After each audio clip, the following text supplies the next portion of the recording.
Hi everyone, welcome back to Anjana Kuchu creation. ನಾನು ಇವತ್ತೊಂದು ಸಿಂಪಲ್ಲಾಗಿ ಮತ್ತು ಗ್ರ್ಯಾಂಡಾಗಿ ಕಾಣೋಂಥ ಡಿಸೈನ್ ತೋರಿಸ್ತಾ ಇದ್ದೀನಿ. ಬಿಗಿನರ್ಸ್ ಸಹ ಇದನ್ನು ತುಂಬ ಈಸಿಯಾಗಿ ಹಾಕ್ಬೋದು. ಫಸ್ಟಿಗೆ ನೋಡಿ, ಇಲ್ಲಿ ನಾನು ಬಟ್ಟೆಗೆ 6 ಎಳೆ ದಾರ ತೊಗೊಂಡಿದ್ದೀನಿ. ತೊಗೊಂಡ್ಬಿಟ್ಟು ಲಾಕ್ ಮಾಡ್ತಾಯಿದ್ದೀನಿ. ಲಾಕ್ ಆದಮೇಲೆ ಒಂದು ಚೈನ್ ಹಾಕ್ತೀನಿ, ಮತ್ತು ಬಟ್ಟೆಗೆ ಲಾಕ್ ಮಾಡ್ತೀನಿ.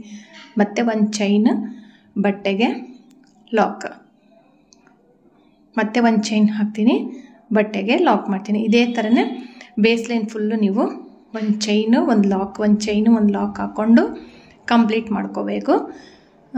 ಇದು ಬಿಗಿನರ್ಸು ಹಾಕ್ಬೋದು. ಕ್ಲೀನಾಗಿ ವೀಡಿಯೋನ ಒಂದು ಸರಿ ಅಬ್ಸರ್ವ್ ಮಾಡ್ಕೊಂಡು ನೋಡಿ, ಕ್ಲೀನಾಗಿ ಹಾಕ್ಬಿಡ್ಬೋದು, ಅಷ್ಟು ಈಸಿಯಾಗಿದೆ. ನೋಡಿ, ಫುಲ್ಲು ನಾನು ಹಾಕ್ಬಿಟ್ಟು ತೋರಿಸ್ತೀನಿ. ನೋಡಿ, ಕಂಪ್ಲೀಟ್ ಆಯಿತು. ಲಾಸ್ಟಿಗೆ 2 ಚೈನ್ ಎಕ್ಸ್ಟ್ರಾ ಹಾಕ್ಬಿಟ್ಟು ದಾರನ ಕಟ್ ಮಾಡ್ಕೋಬೇಕು. ನೆಕ್ಸ್ಟು ಮತ್ತಿವಾಗ ಲಾಕ್ ಏನು ಫಸ್ಟಿಗೆ ಮಾಡಿದ್ವಲ್ಲ ಅಲ್ಲೇ ನಾನಿಲ್ಲಿ ಲಾಕ್ ಮಾಡ್ತಾಯಿದ್ದೀನಿ. ಲಾಕ್ ಆದಮೇಲೆ ಪಕ್ಕದಲ್ಲಿ ಒಂದು ಚೈನ್ ಹಾಕಿ ಲಾಕ್ ಮಾಡಿದ್ವಲ್ಲ, ಆ ಚೈನ್ ಒಳಗಡೆ ಹೋಗಿ ದಾರ ತಂದುಬಿಟ್ಟು ಲಾಕ್ ಮಾಡಬೇಕು. 1 2 3 4 ಅಥವಾ 5 ಚೈನ್ ಹಾಕಿ ಕುಚ್ಚಬೇಕು. ಅಂದರೆ ಬೇಡ ಅಂದರೆ ಈ 4 ಚೈನ್ನ ಸ್ಕಿಪ್ ಮಾಡ್ಕೋಬೋದು. ಒಂದು ಬ್ಲಾಕ್ ಬಿಟ್ಟು ನೆಕ್ಸ್ಟ್ ಬ್ಲಾಕಿಗೆ ಲಾಕ್ ಮಾಡ್ಕೊತಿದ್ದೆ. ಅಂದರೆ ಒಂದು ಸ್ಕಿಪ್ ಮಾಡಿಬಿಟ್ಟು ಒಂದು ಚೈನ್ ಹಾಕಿ ಲಾಕ್ ಮಾಡಿದ್ವಲ್ಲ ಅಲ್ಲಿಗೆ ಲಾಕ್ ಮಾಡಿಕೊಂಡೆ. ಸ್ವಲ್ಪ ದಾರ ಮೇಲೆ ಹತ್ಕೊಂಡು ಒಂದು ಬೀಡನ್ನ ಆ್ಯಡ್ ಮಾಡ್ತಾಯಿದ್ದೀನಿ. ಆ್ಯಡ್ ಮಾಡಿಬಿಟ್ಟು ಲಾಕ್ ಮಾಡಬೇಕು. ಲಾಕ್ ಮಾಡಿಬಿಟ್ಟು ಸೂಜಿ ಮೇಲೆ ಒಂದು ಸರಿ ದಾರ ತೊಗೊಂಡು ನೋಡಿ, ಇಲ್ಲಿ ಫಸ್ಟ್ನೇದು ಬಿಟ್ಟು 2ನೇದಕ್ಕೆ ಅಲ್ಲಿ ಒಳಗಡೆ ಹೋಗಿ ದಾರ ತಂದುಬಿಟ್ಟು 2ರಿಂದ 1 ಒಂದು ಕಂಬ ಹಾಕಿದೆ. ಕಂಬ ಹಾಕಿದ್ಮೇಲೆ ಮತ್ತೆ ಸ್ವಲ್ಪ ದಾರ ಮೇಲೆ ಎತ್ಕೊಂಡು ಒಂದು ಬೀಡನ್ನ ಆ್ಯಡ್ ಮಾಡಿ ಬೀಡ್ ಲಾಕ್ ಮಾಡಿಬಿಟ್ಟು ಈಗ ಸೂಜಿ ಮೇಲೆ 2 ಸರಿ ದಾರ ತೊಗೊಳ್ತೀನಿ. 2ರಿಂದ 3 ಸರಿ ತೊಗೊಳ್ತೀನಿ. 3 ಸರಿ ತೊಗೊಂಡು ನೋಡಿ, ಅದೇ ಕಂಬಕ್ಕೇ ಫಸ್ಟ್ ಏನು ಕಂಬ ಹಾಕಿದ್ವಲ್ಲ ಅಲ್ಲಿಗೆ ನಾನಿವಾಗ ಮತ್ತೆ ಅದೇ ಬ್ಲಾಕಿಗೆ ಸೂಜಿ ತೋರಿಸ್ಬಿಟ್ಟು 2ರಿಂದ 1 ಮತ್ತು 2ರಿಂದ 1 ಟ್ರಿಬಲ್ ಕ್ರೋಶೆನ ಹಾಕ್ತಾಯಿದ್ದೀನಿ. ನಾನಿಲ್ಲಿ ಸ್ವಲ್ಪ ದಾರ ಬರೋದಿಲ್ಲ, ಫಸ್ಟಿಗೆ ತುಂಬ ಟೈಟ್ ಇರುತ್ತೆ. ಟ್ರಿಬಲ್ ಕ್ರೋಶೆ ಹಾಕಬೇಕು. ಹಾಕಿಬಿಟ್ಟು ಇವಾಗ ನೋಡಿ, ಸ್ವಲ್ಪ ದಾರ ಅಲ್ಲಿ ಮಿಸ್ ಆಯಿತು, ಅದಕ್ಕೆ ನಾನು ತೆಗಿತಾ ಇದ್ದೀನಿ.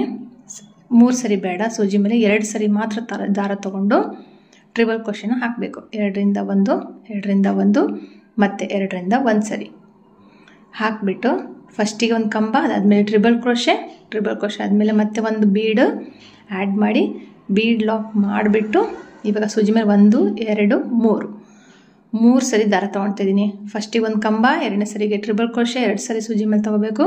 ಇವಾಗ ನೋಡಿ, ಆ ಬ್ಲಾಕ್ ಬಿಟ್ಬಿಟ್ಟು ನೆಕ್ಸ್ಟ್ ಬ್ಲಾಕ್ ಮೇಲೆ ಬ್ಲಾಕ್ ಒಳಗಡೆ ಹೋಗಿ ದಾರ ತಂದುಬಿಟ್ಟು ನಾನು ಸೂಜಿ ಮೇಲೆ 3 ಸರಿ ದಾರ ತೊಗೊಂಡಿದ್ನಲ್ಲ, 2ರಿಂದ 1 ಸರಿ, 2ರಿಂದ 1 ಸರಿ, ಮತ್ತೆ 2ರಿಂದ 1 ಸರಿ, ಮತ್ತು 2ರಿಂದ 1 ಸರಿ, 4 ಸರಿ ಈ ಥರ ಬರಬೇಕು. ಫಸ್ಟಿಗೆ 2ರಿಂದ 1 ಮಾಮೂಲಿ ಕಂಬ, second time triple crochet, 4 time double triple crochet ಹಾಕಿದ್ಮೇಲೆ ಮತ್ತೆ ಒಂದು ಬೀಡನ್ನ ಆ್ಯಡ್ ಮಾಡಿ ನೋಡಿ, ಇಲ್ಲಿ ಸೂಜಿ ಮೇಲೆ ನಾನು 5 ಟೈಮ್ಸ್ ತೊಗೊಳ್ತೀನಿ. 5 ಟೈಮ್ಸ್ ತೊಗೋಬೇಕು. ಇಲ್ಲಿ 4 ಸರಿ 3 ಸರಿ ತೊಗೊಂಡಿದ್ನಲ್ಲ, 4 ಸರಿ ತೊಗೊಂಡಿದ್ನಲ್ಲ, 5ನೇ ಸರಿ ತೊಗೊಳ್ತಿದ್ದೀನಿ. ನೋಡಿ, ಕೌಂಟ್ ಮಾಡ್ಬೋದು ನೀವು. 5 ಸರಿ ತೊಗೊಂಡೆ ನೋಡಿ, 1 2 3 4 5 ಟೈಮ್ಸ್ ತೊಗೊಂಡು ಅದೇ ಬ್ಲಾಕಿಗೆ, ಪಕ್ಕದ ಬ್ಲಾಕಿಗೆ ಬೇಡ, ಅದೇ ಬ್ಲಾಕಿಗೆ ಸೂಜಿ ತೋರಿಸ್ಬಿಟ್ಟು ದಾರ ತಂದು 2ರಿಂದ 1 ಸರಿ, 1 2 3 4 5 ಟೈಮ್ಸ್ ಈ ಥರ ಬರಬೇಕು. ಕನ್ಫ್ಯೂಸ್ ಆಯ್ತಂದರೆ ನೋಡಿ, ಫಸ್ಟಿಗೆ 1 ಸರಿ ಕಂಬ, ಸೆಕೆಂಡ್ ಸರಿ ಡಬಲ್ ಕ್ರೋಶೆಟು, ಆಮೇಲೆ ಟ್ರಿಬಲ್ ಕ್ರೋಶೆಟ್ 4 ಟೈಮ್ಸು, ಆಮೇಲೆ ಇದು 5 ಟೈಮ್ಸು ಹಾಕಿದ್ಮೇಲೆ 4 ಚೈನ್ ಹಾಕಿಬಿಟ್ಟು ಅಥವಾ 3 ಚೈನ್ ಆದರೂ ಹಾಕಿಬಿಟ್ಟು ಈ ಥರ ಆ ಕಂಬದೊಳಗಡೆ ಹೋಗಿ ತಂದು ಪಿಕೌಟ್ ಮಾಡಬೇಕು. ಪಿಕೌಟ್ ಮಾಡಿದ ಮೇಲೆ ಇಲ್ಲಿ ಏನು ಕಂಬ ಇದೆಯಲ್ಲ, ಲಾಂಗ್ ಫುಲ್ಲು ಉದ್ದಂದು, ಅದ್ರ ಒಳಗಡೆಗೆ ಲಾಕ್ಗಳನ್ನ ಅಂದರೆ ಸಿಂಗಲ್ ಕ್ರೋಶೆಟ್ಗಳನ್ನ ಹಾಕ್ತಿದ್ದೀನಿ. ನನಗಿಲ್ಲಿ ಟೋಟಲಾಗಿ 11 ಸಿಂಗಲ್ ಕ್ರೋಶೆಟ್ ಬರುತ್ತೆ, ಅಥವಾ 10 ಆದರೂ ಬರ್ಬೋದು. ನೀವು ಎಷ್ಟು ಲೆಂತಿಯಾಗಿ ಹಾಕ್ತಿರೋ ಅದ್ರ ಮೇಲೆ ಡಿಪೆಂಡ್ ಇರುತ್ತೆ. ನಾನು ಹೇಳಿದಂಗೆ 5 ಟೈಮ್ಸ್ ಸೂಜಿ ಮೇಲೆ ದಾರ ತೊಗೊಂಡು ನೀವು ಹಾಕಿದರೆ ಟೋಟಲಾಗಿ 11 ಸರಿ 10ರಿಂದ 11 ಸಿಂಗಲ್ ಕ್ರೋಶೆಟ್ಗಳು ಇಲ್ಲಿ ಬರುತ್ತವೆ. ಕರೆಕ್ಟಾಗಿ 10ರಿಂದ 11 ಸಿಂಗಲ್ ಕ್ರೋಶೆಟ್ ಹಾಕಿಬಿಟ್ಟು ನೋಡಿ, ಈ ಥರ ಕಂಪ್ಲೀಟ್ ಆಯಿತು ಡಿಸೈನು. ಇವಾಗ ನೆಕ್ಸ್ಟ್ ಬ್ಲಾಕಿಗೆ, ಅದೇ ಬ್ಲಾಕಿಗೆ ಬೇಡ ನೋಡಿ, ಇದೇ ಬ್ಲಾಕಿಗೆ ಬೇಡ, ಪಕ್ಕದಲ್ಲಿ ಒಂದು ಚೈನು ಲಾಕ್ ಹಾಕಿದ್ವಲ್ಲ, ಇವೆರಡು ಒಂದಾಯಿತು, ಇವೆರಡು ಒಂದು ಕಡೆ ಆಯಿತು. ಇವಾಗ ನೆಕ್ಸ್ಟ್ ಚೈನ್ ಒಳಗಡೆ ಸೂಜಿ ಒಳಗಡೆ ತೂರಿಸಿ ದಾರ ತಂದುಬಿಟ್ಟು ಇಲ್ಲಿ ಏನು ನಾವು ಸಿಂಗಲ್ ಕ್ರೋಶೆಟ್ಗಳನ್ನ ಹಾಕಿ ಕಂಪ್ಲೀಟ್ ಮಾಡಿದ್ವಲ್ಲ ಕಂಬನ, ಅದನ್ನು ಲಾಕ್ ಮಾಡಬೇಕು. ಲಾಕ್ ಮಾಡಿಬಿಟ್ಟು ಸ್ವಲ್ಪ ಟೈಟಾಗಿ ಈ ಥರ ಎಳ್ಕೊಂಡು ಸೆಟ್ ಮಾಡಿದರೆ ಕ್ಲೀನಾಗಿ ಕೂರುತ್ತೆ. ನೋಡಿ, ಕನ್ಫ್ಯೂಸ್ ಆಗೋಂಥದ್ದೇ ಇಲ್ಲ, ತುಂಬ ಈಸಿಯಾಗಿ ಹಾಕ್ಬೋದು. ಕಂಬಗಳನ್ನ ಹಾಕುವಾಗ ಸ್ವಲ್ಪ ನೋಡಿಕೊಂಡು ನೋಡಿ, 2 ಸರಿ, ಅದು 3 ಸರಿ, ಅದು 4 ಸರಿ, ಇದು 5 ಟೈಮ್ಸ್ ಅಂದರೆ 5 ಸರಿ ಸೂಜಿ ಮೇಲೆ ದಾರ ತೊಗೋಬೇಕು. 2 ಸರಿ, 3 ಸರಿ, 4 ಸರಿ ಮತ್ತು 5 ಸರಿ ತೊಗೊಂಡು ಕಂಬಗಳನ್ನ ಹಾಕಬೇಕು. ಕನ್ಫ್ಯೂಸ್ ಆಯ್ತಂದರೆ ಇನ್ನೊಂದು ಸರಿ ಹೇಳ್ತೀನಿ. ಫಸ್ಟಿಗೆ ಡಬಲ್ ಕ್ರೋಶೆಟ್ಟು, ಆಮೇಲೆ ಟ್ರಿಬಲ್ ಕ್ರೋಶೆಟ್ಟು, ಆಮೇಲೆ 4 ಸರಿ ಸೂಜಿ ಮೇಲೆ ದಾರ ತೊಗೊಂಡು 4 ಸರಿ ಹಾಕಬೇಕು, ಆಮೇಲೆ 5 ಸರಿ ಹಾಕಬೇಕು. ಮತ್ತು ಇಲ್ಲಿ ಬೇಕು ಅಂದರೆ ಕುಚ್ಚು ಹಾಕೋದಕ್ಕೋಸ್ಕರ ನಾನಿಲ್ಲಿ 4 ಚೈನ್ ಹಾಕ್ತಾಯಿದ್ದೀನಿ, ಬಟ್ ನಾನು ಕುಚ್ಚು ಹಾಕಿಲ್ಲ. ಅಲ್ಲಿ ಗ್ಯಾಪಿಗೂ ನೀವು ಈ ಥರ ಹಾಕ್ಬೋದು ಚೈನು, ಇಲ್ಲಾಂದರೆ ಪ್ರತಿಯೊಂದು ಸಿಂಗಲ್ ಕ್ರೋಶೆಟ್ ಮೇಲೆ ನಾವು ಹೇಗೆ ಚೈನ್ ಹಾಕಿ ಲಾಕ್ ಮಾಡಿದ್ರೆ ಅದೇ ಥರನೇ ಲಾಕ್ ಹಾಕ್ಬೋದು, ಅಥವಾ ಬೀಡ್ಸ್ ಆದರೂ ನೀವು ತೊಗೋಬೋದು. ನೋಡಿ, ಸೂಜಿ ಮೇಲೆ 1 ಸರಿ ದಾರ ತೊಗೊಂಡು ನೀವು ಇವಾಗ ಮಾಮೂಲಿ ಕಂಬ ಹಾಕ್ತೀನಿ. ಫಸ್ಟಿಗೆ ಒಂದು ಬ್ಲಾಕ್ ಬಿಟ್ಬಿಟ್ಟು ನೆಕ್ಸ್ಟ್ ಬ್ಲಾಕಿಗೆ 2ರಿಂದ 1, 2ರಿಂದ 1 ಒಂದು ಕಂಬ ಆಯಿತು. ಮತ್ತು ಇವಾಗ ಒಂದು ಬೀಡನ್ನ ಆ್ಯಡ್ ಮಾಡಿಬಿಟ್ಟು ನೋಡಿ, ಇಲ್ಲಿ ಲಾಕ್ ಆದಮೇಲೆ ಸೂಜಿ ಮೇಲೆ 2 ಸರಿ 3 ಸರಿ ತೊಗೋಬೇಕು. 2 ಸರಿನಾದರೂ ತೊಗೊಳ್ಳಿ, 3 ಸರಿನಾದರೂ ತೊಗೋಬೋದು. ಟ್ರಿಬಲ್ ಕ್ರೋಶೆ ಹಾಕಬೇಕು. ಟೋಟಲ್ನಾಗಿ ಇಲ್ಲಿ 2ರಿಂದ 1, 2ರಿಂದ 1, 2ರಿಂದ 1 ಟ್ರಿಬಲ್ ಕ್ರೋಶೆ ಆಯಿತು. 2 ಸರಿ 3 ಸರಿ ಆಯಿತು ಸೂಜಿ ಮೇಲೆ. ಫಸ್ಟಿಗೆ 2 ಸರಿ, ಸೆಕೆಂಡ್ ಟೈಮು 3 ಟೈಮ್ಸ್ ತೊಗೊಂಡ್ವಿ ಸೂಜಿ ಮೇಲೆ ದಾರ. ಇವಾಗ ಬೀಡ್ ಲಾಕ್ ಮಾಡಿಬಿಟ್ಟು 4 ಸರಿ ಸೂಜಿ ಮೇಲೆ ದಾರ ತೊಗೋಬೇಕು. 2, 3 ಆಯಿತು, 4. ನೆಕ್ಸ್ಟ್ ಬ್ಲಾಕಿಗೆ, ಆ ಬ್ಲಾಕ್ ಬಿಟ್ಟು ನೆಕ್ಸ್ಟ್ ಬ್ಲಾಕಿಗೆ 2ರಿಂದ 1, 2ರಿಂದ 1, 2ರಿಂದ 1 ಮತ್ತು 2ರಿಂದ 1 ಇಲ್ಲಿ 4 ಟೈಮ್ ಆಯಿತು. ಮತ್ತು ಒಂದು ಬೀಡನ್ನ ಆ್ಯಡ್ ಮಾಡ್ತೀವಲ್ಲ, ಆ್ಯಡ್ ಮಾಡಿ ಲಾಕ್ ಆದಮೇಲೆ ಇಲ್ಲಿ ನೋಡಿ 2 ಸರಿ ಆಯಿತು, ಇದು 3 ಸರಿ, ಇದು 4 ಸರಿ ಆಯಿತು. ಇವಾಗ ಸೂಜಿ ಮೇಲೆ 5 ಸರಿ ದಾರ ತೊಗೊಳ್ತೀನಿ. 5 ಸರಿ ದಾರ ತೊಗೊಂಡು 2ನೇದೇನು ಕ್ರೋಶೆಟ್ ಹಾಕಿದ್ವಲ್ಲ ಆ ಬ್ಲಾಕ್ ಒಳಗಡೆನೇ ಸೂಜಿ ತೂರಿಸಿ ದಾರ ತಂದುಬಿಟ್ಟು 2ರಿಂದ 1, 2ರಿಂದ 1 ಸರಿ, 2ರಿಂದ 1 ಸರಿ, ಮತ್ತು 2ರಿಂದ 1 ಸರಿ, ಮತ್ತು 2ರಿಂದ 1 ಸರಿ ಕರೆಕ್ಟಾಗಿ 5 ಟೈಮ್ಸ್ ದಾರ ತೊಗೊಂಡಿರ್ತೀವಿ. 5 ಟೈಮ್ಸ್ ಲೂಪಿಂದ ಹೊರಗಡೆ ಬರಬೇಕು. 1, 2, 3, ಇಲ್ಲಿ 3 ಆದರೂ ಹಾಕ್ಬೋದು, 4 ಆದರೂ ಚೈನ್ ಹಾಕ್ಬೋದು. ಹಾಕಿಬಿಟ್ಟು ಒಂದು ಸ್ಮಾಲ್ ಸೈಜು ಪಿಕೌಟ್ ಮಾಡಬೇಕು. ಮಾಡಿಬಿಟ್ಟು ಈ ಏನು ಕಂಬ ಇದೆಯಲ್ಲ ಉದ್ದೊಂದು, ಅದ್ರ ಒಳಗಡೆ 10ರಿಂದ 11 ಸಿಂಗಲ್ ಕ್ರೋಶೆಟ್ಗಳನ್ನ ಹಾಕ್ಕೊಂಡು ಹೋಗಬೇಕು. ಬೇಕಂದರೆ ನೀವು ಇಲ್ಲಿ ಬೀಡ್ಸ್ನ ಆ್ಯಡ್ ಮಾಡ್ಬೋದು, ಸ್ಮಾಲ್ ಸೈಜ್ ಬೀಡನ್ನ. ಬಟ್ ತುಂಬ ಬೀಡ್ಸ್ ಬೇಡ ಅನ್ನೋರಿಗೆ ಈ ಡಿಸೈನ್ನ ನೀವು ಹಾಕ್ಕೊಡ್ಬೋದು. ನೋಡಿ, ಇವಾಗ ಕಂಪ್ಲೀಟ್ ಮಾಡಿಬಿಟ್ಟು ನೆಕ್ಸ್ಟ್ ಬ್ಲಾಕಿಗೆ ನಾವು ಇದನ್ನು ಲಾಕ್ ಮಾಡ್ತೀವಿ. ಅದೇ ಬ್ಲಾಕಿಗೆ ಮಾಡಬಾರ್ದು, ಯಾಕಂದರೆ ಅಲ್ಲಿ 2 ಕಂಬ ಆಲ್ರೆಡಿ ಇದೆಯಲ್ಲ, ಜಾಗ ಆಗೋದಿಲ್ಲ. ಹಂಗಾಗಿ ನೆಕ್ಸ್ಟ್ ಬ್ಲಾಕಿಗೆ ನಾವು ಇದನ್ನು ಡೈರೆಕ್ಟಾಗಿ ಮತ್ತೆ ಲಾಕ್ ಮಾಡಬೇಕು. ಲಾಕ್ ಮಾಡಿಬಿಟ್ಟು ಮತ್ತೆ 4 ಚೈನ್ ಹಾಕ್ಕೊಂಡು ಮಾಡ್ಬೋದು, ಅಥವಾ 1 ಚೈನ್ ಹಾಕಿ ಲಾಕ್, 1 ಚೈನ್ ಹಾಕಿ ಲಾಕ್ ಆದರೂ ಮಾಡ್ಕೋಬೋದು. ಅದನ್ನು ನಿಮಗೆ ಇಲ್ಲಿ ಗ್ಯಾಪ್ ಇರಲಿ ಅಂತ ನಾನು ಚೈನ್ಗಳನ್ನ ಹಾಕಿದ್ದೀನಿ, ಅದನ್ನು ಸ್ಕಿಪ್ ಮಾಡ್ಕೊಂಡು ಬೇಕಾದ್ರೆ ಪಕ್ಕದಲ್ಲೇ ಹಾಕ್ಬೋದು. ಇವಾಗ ಬೇಕಂದರೆ ಇಲ್ಲಿ ಕುಚ್ಚು ಕಟ್ಕೋಬೋದು, ಇಲ್ಲಾಂದರೆ ಹ್ಯಾಂಗಿಂಗ್ ಬೀಡ್ಸ್ ಥರ ಯಾವುದಾದ್ರೂ ಬೀಡ್ಸ್ನ ನೀವು ಇಲ್ಲಿ ಪೋಣಿಸ್ಕೊಂಡು ಸೂಜಿಯಿಂದ ಪೋಣಿಸ್ಕೊಂಡು ಲಾಕ್ ಮಾಡ್ಕೋಬೋದು. ನಾನಿಲ್ಲಿ ಪ್ರತಿಯೊಂದು ಸರಿಗೂ 4 ಚೈನ್ ಹಾಕಿಬಿಟ್ಟು ನಾನು ಜಾಗ ಮಾಡಿ ಫಿನಿಶ್ ಮಾಡಿ ತೋರಿಸ್ತೀನಿ. ನೋಡಿ, ಕಂಪ್ಲೀಟ್ ಆಯಿತು. ಸ್ವಲ್ಪ ಬೀಡ್ಸ್ನ ಸ್ವಲ್ಪ ಸೆಟ್ ಮಾಡಿ ಈ ಥರ ಕ್ಲೀನಾಗಿ ಕೂರುತ್ತೆ. ಇವಾಗ ಈ ಥರನೇ ಬಿಡ್ಬೋದು. ಬಾರ್ಡರ್ ಲೈನ್ ಡಿಸೈನು ಈ ಥರನಾದರೂ ನೀವು ಹಾಕ್ಕೊಡಿ, ಕುಚ್ಚು ಹಾಕಿನೂ ಕೊಡ್ಬೋದು, ಈ ಥರನೂ ಮಾಡ್ಬೋದು. ಇಲ್ಲಾಂದರೆ ಈ ಥರ ಬೀಡ್ಸ್ನ ಯಾವುದಾದ್ರೂ ಬೀಡ್ಸ್ ಇರುತ್ತಲ್ಲ ಅದರಲ್ಲಿ ಇಲ್ಲಿ ಹ್ಯಾಂಗಿಂಗ್ ಡಿಸೈನ್ ಥರ ಮಾಡಿಕೊಡ್ಬೋದು. ನೋಡಿ, ಇವಾಗ ನಾನು ಲಾಸ್ಟಿಗೆ ಮಾತ್ರ 2 ಕುಚ್ಚು ಹಾಕಿ ತೋರಿಸ್ತೀನಿ.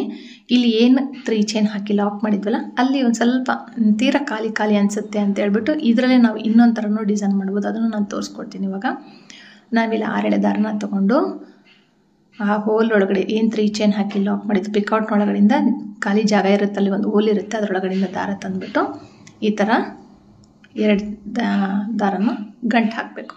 ಗಂಟು ಹಾಕ್ಬಿಟ್ಟು ಎಕ್ಸ್ಟ್ರಾ ಇರೋ ದಾರನ ಕಟ್ ಮಾಡಿಕೊಂಡು ಇಲ್ಲಿಗೆ ನಾನು ಇವಾಗ ಸ್ವಲ್ಪ ಡಿಸೈನ್ ಮಾಡಿ ತೋರಿಸ್ತೀನಿ. ಆ ಹೋಲೊಳಗಡೆ ಹೋಗಿ ದಾರ ತಂದುಬಿಟ್ಟು ಒಂದು ಲಾಕ್ ಹಾಕಿ ಇವಾಗ 1, 2, 3, 4 ಚೈನ್ ಹಾಕಬೇಕು. ಅದೇ ಹೋಲೊಳಗಡೆ ಹೋಗಿ ದಾರ ತಂದು ಲಾಕ್ ಮಾಡಬೇಕು. ಮತ್ತು 4 ಚೈನ್ ಹಾಕಬೇಕು, ಮತ್ತು ಲಾಕ್ ಮಾಡಬೇಕು. 4 ಚೈನ್ ಹಾಕಬೇಕು, ಲಾಕ್ ಮಾಡಬೇಕು. ಇದೇ ಥರನೇ ಪ್ರತಿಯೊಂದು ನಾನು ಏನಲ್ಲಿ ಟ್ರಯಾಂಗಲ್ ಶೇಪ್ನಲ್ಲಿ ಹಾಕಿರೋಂಥ ಡಿಸೈನ್ಗೆ ಪ್ರತಿಯೊಂದಕ್ಕೂ ಸಹ ನಾನು ಇದೇ ಥರನೇ ಹಾಕ್ಬಿಟ್ಟು ತೋರಿಸಿದ್ದೀನಿ. ಇದು ನಿಮಗೆ ಎಕ್ಸ್ಟ್ರಾ ಬೇಕಂದರೆ ಹಾಕಿ, ಇಲ್ಲಾಂದರೆ ಸ್ಕಿಪ್ ಮಾಡ್ಬೋದು. ನನಗೆ ತುಂಬ ಬೊಡ ಅಂತ ಕಾಣಿಸ್ತಾ ಇತ್ತು ಅಷ್ಟೊಂದು, ಹಾಗಾಗಿ ನಾನು ಇದನ್ನ ಈ ಥರ ಮಾಡಿದ್ದೀನಿ. ಹೊಸಬ್ರಾಗಿದ್ದರೆ ಪ್ಲೀಸ್ ನನ್ನ ಚಾನಲ್ನ ಸಬ್ಸ್ಕ್ರೈಬ್ ಮಾಡ್ಕೊಳ್ಳಿ, ಹಾಗೆ ಬೆಲ್ ಐಕಾನ್ ಪ್ರೆಸ್ ಮಾಡಿ. ನಾನು ಯಾವುದೇ ಹೊಸ ವೀಡಿಯೋ ಹಾಕಿದ ತಕ್ಷಣ ನಿಮಗೆ ನೋಟಿಫಿಕೇಷನ್ ಬರುತ್ತೆ. ಆಮೇಲೆ ನೀವು ನನಗೆ ಈ ಡಿಸೈನ್ ಇಷ್ಟ ಆಯಿತೋ ಇಲ್ಲ ಅಂತ ಕಮೆಂಟ್ ಮಾಡ್ಬೋದು.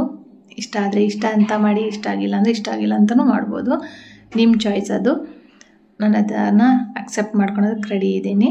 ನೋಡಿ, ಈ ಥರ ಫ್ಲವರ್ ಥರ ಗುಂಡು ಕಾಣುತ್ತೆ. ಹತ್ರ ಹಾಕಿದಾಗ ಒಂದು 6ರಿಂದ 7 ಸರಿ ನೀವು ಹಾಕ್ಬೋದು. ಇಲ್ಲಿಂದ ಕಂಟಿನ್ಯೂಸ್ ಆಗಬೇಕಂದ್ರೂ ಮಾಡ್ಬೋದು ನೀವು. ಇದ್ರ ಬದಲು ನೀವು ಹ್ಯಾಂಗಿಂಗ್ ಬೀಡ್ಸ್ ಯಾವುದಾದ್ರೂ ಇದ್ದರೆ ಅಲ್ಲಿನೂ ಸಹ ನೀವು ಹಾಕ್ಬೋದು. ಅಂದರೆ ಈ ಗೆಜೆ ಬೀಡ್ಸ್ ಎಲ್ಲ ಬರುತ್ತಲ್ಲ, ಅದನ್ನು ಸಹ ನೀವು ಪೋಣಿಸ್ಕೊಂಡು ಪಿಕೌಟ್ ಮಾಡೋಕ್ಕಿಂತ ಮುಂಚೆನೇ ಅದನ್ನು ಪೋಣಿಸ್ಕೊಂಡು ಹಾಕ್ಬಿಟ್ಟು ಮಾಡ್ಕೋಬೋದು. ನಾನಿಲ್ಲಿ ಈ ಥರ ಚೆನ್ನಾಗಿ ಕಾಣುತ್ತೆ ಅಂತ ಹೇಳ್ಬಿಟ್ಟು ಮಾಡಿದ್ದೀನಿ. ಲಾಸ್ಟಿಗೆ ಒಂದು ಲಾಕ್ ಹಾಕಿಬಿಟ್ಟು ಎಕ್ಸ್ಟ್ರಾ ಹೆಡ್ ಚೈನ್ ಹಾಕಿ ದಾರನ ಕಟ್ ಮಾಡ್ತೀವಲ್ಲ, ಇದನ್ನು ಗಮ್ ಹಾಕಿ ಟ್ರಿಮ್ ಮಾಡಿಕೊಂಡು ದಾರನ ಆ ಫ್ಲವರ್ ಹಿಂದ್ಗಡೆ ಏನು ಬಂದಿದೆಯಲ್ಲ ಅಲ್ಲೊಂದು ಸ್ವಲ್ಪ ಲೈಟಾಗಿ ಗಮ್ ಹಾಕಿ ಫ್ಯಾಬ್ರಿಕ್ ಗ್ಲೂಯಿಂದ ಸ್ಟಿಕ್ ಮಾಡ್ಕೊಂಬಿಡಿ. ತುಂಬ ಈಸಿಯಾಗಿ ಸ್ಟಿಕ್ ಆಗುತ್ತೆ. ನೋಡಿ, ಬ್ಯಾಕ್ ಸೈಡಿಂದ ಮಾಡ್ಕೋಬೇಕು. ಗಮ್ ಹಾಕಿ ಅಂಟಿಸ್ಕೊಂಡ್ಬಿಟ್ರೆ ಕ್ಲೀನಾಗಿ ಡ್ರೈ ಆಗುತ್ತೆ. ಈ ಥರ ಕಾಣ್ತಾ ಇದೆ ಡಿಸೈನು. ಇದು ಬೇಕಂದರೆ ಆಪ್ಷನ್ಸ್ ನಾನು ಹೇಳಿದ್ನಲ್ಲ, ಗೆಜ್ಜೆ ಬೀಡ್ಸ್ ಇದ್ದರೆ ಅದನ್ನ ಒಂದೊಂದು, ಅಥವಾ ಲೀಫ್ ಬೀಡ್ಸ್ ಇದ್ರಾದ್ರೂ ನೀವು ಹಾಕ್ಕೋಬೋದು. ಇದೇ ಥರನೇ ನೀವು 4 ಹಾಕಿ ತೋರಿಸ್ತೀನಿ. ಬೇಡ ಅಂದರೆ ಈ ಥರ ಮಾಡ್ಕೋಬೋದು, ಬೇಕು ಅಂದರೆ ಈ ಥರನೂ ಮಾಡ್ಕೋಬೋದು. ಅದಕ್ಕೆ ನಾನು ಎಲ್ಲ ಥರನೂ 2-3 ಥರ ತೋರಿಸಿದ್ದೀನಿ. ಇದರಲ್ಲಿ ಕುಚ್ಚು ಬೇಕಂದರೆ ಹಾಕ್ಬೋದು, ಕುಚ್ಚು ಲೆಸ್ಸನ್ನು ಮಾಡ್ಕೋಬೋದು. ಇದೇ ಥರ ನಾನು ಫುಲ್ಲು ಮಾಡಿ ಪ್ಲಸ್ ಲಾಸ್ಟಿಗೆ ಕುಚ್ಚು ಕಟ್ಟಿನೂ ಸಹ ತೋರಿಸ್ತೀನಿ. ನೋಡಿರಿ, ವಿತೌಟ್ ಕುಚ್ಚು ಈ ಥರ ಇರುತ್ತೆ. ಇದನ್ನು ವಿತೌಟ್ ಕುಚ್ಚು ಡಿಸೈನು ಹಾಕ್ಕೊಡ್ಬೋದು, ವಿತ್ ಕುಚ್ಚು ಡಿಸೈನೂ ಹಾಕ್ಕೊಡ್ಬೋದು. ಇದೊಂಥರ ಡಿಫ್ರೆಂಟಾಗಿ ಚೆನ್ನಾಗಿ ಕಾಣ್ತಿತ್ತು ಟ್ರಯಾಂಗಲ್ ಶೇಪ್ನಲ್ಲಿ ಅಂತೇಳಿ ನಾನು ಇದನ್ನ ಹಾಕಿದ್ದೀನಿ. ಡಿಸೈನ್ನ ಪಕ್ಕದಲ್ಲೇ ಕುಚ್ಚು ಕಟ್ಟೋದಕ್ಕೆ ಹೋಗ್ಬೇಡಿ, ತುಂಬ ಹತ್ರ ಆಗಿಬಿಡುತ್ತೆ. ಹಾಗಾಗಿ 2ರಿಂದ 1 ಕುಚ್ಚು ಕಟ್ಟಿ ಅಥವಾ 3ರಿಂದ 4ರಿಂದ 1 ಕುಚ್ಚು ಕಟ್ಟಿನೂ ಸಹ ನೀವು ಕೊಡ್ಬೋದು. ಕುಚ್ಚು ಸ್ವಲ್ಪ ಬೇಕನ್ನೋರಿಗೆ ಈ ಡಿಸೈನ್ನ ನೀವು ಚೂಸ್ ಮಾಡಿ ಹಾಕ್ಕೊಡ್ಬೋದು. ಇದಕ್ಕೆ ಇಷ್ಟೇ ಅಂತ ಹೇಳೋಕ್ಕಾಗಲ್ಲ ಪ್ರೈಸು. ಒಂದು ಈ ಥರ ಇಷ್ಟಕ್ಕಾದರೆ ಒಂದು 300 ತೊಗೊಳ್ಳಿ. ಈ ಥರ ಕುಚ್ಚೆಲ್ಲ ಕಟ್ಟಿ ಈ ಥರ ಮಾಡೋದಾದರೆ ಒಂದು 400ವರೆಗೂ ನೀವು ಚಾರ್ಜ್ ಮಾಡ್ಬೋದು. ಎಷ್ಟು ಸ್ಟಿಫಾಗಿದೆ ನೋಡ್ಬೋದು ನೀವೇ. ಡಿಸೈನು ಕ್ಲೀನಾಗಿ ಕೂರುತ್ತೆ, ಎಲ್ಲೂ ಸಹ ಬೆಂಡ್ ಆಗೋದಿಲ್ಲ. ಪ್ರತಿಯೊಂದು ನಾನು ಆರ್ಚ್ ಮೇಲೆ ಅದೇ ಥರನೇ 4 ಚೈನ್ ಹಾಕಿ ಲಾಕ್ ಮಾಡಿಕೊಂಡು ಈ ಥರ ಹಾಕಿ ತೋರಿಸಿದ್ದೀನಿ. ತುಂಬ ಸ್ಟಿಫಾಗಿದೆ ಫ್ರೆಂಡ್ಸ್, ತುಂಬ ಚೆನ್ನಾಗಿ ಕಾಣ್ತಾಯಿತ್ತು. ಸ್ಯಾರಿಗೆ ಹಾಕ್ಕೊಡಿ ಅಂದರೆ, ಅಥವಾ ನಾನೇ ಯಾವುದಾದ್ರೂ ನನ್ನ ಸ್ಯಾರಿಗೆ ಹಾಕ್ಬಿಟ್ಟು ಈ ಡಿಸೈನ್ನ ತೋರಿಸ್ಕೊಡ್ತೀನಿ ನಿಮಗೆ ಹೇಗೆ ಬರುತ್ತೆ. ಅಥವಾ ಪಿಕ್ ಆದರೂ ನಾನು ಶೇರ್ ಮಾಡೋದಕ್ಕೆ ಟ್ರೈ ಮಾಡ್ತೀನಿ ಆದಷ್ಟು. ಈ ವಿಡಿಯೋ ನಿಮ್ಗೆ ಇಷ್ಟ ಆಗಿದೆ ಲೈಕ್ ಮಾಡಿ, ಶೇರ್ ಮಾಡಿ, ಕಮೆಂಟ್ ಮಾಡಿ. ಹೊಸಬ್ರಾಗಿದ್ದರೆ ಪ್ಲೀಸ್ ನನ್ನ ಚಾನಲ್ನ ಸಬ್ಸ್ಕ್ರೈಬ್ ಮಾಡೋದು ಮಾತ್ರ ಮರಿಬೇಡಿ. Thank you for watching. Thank you.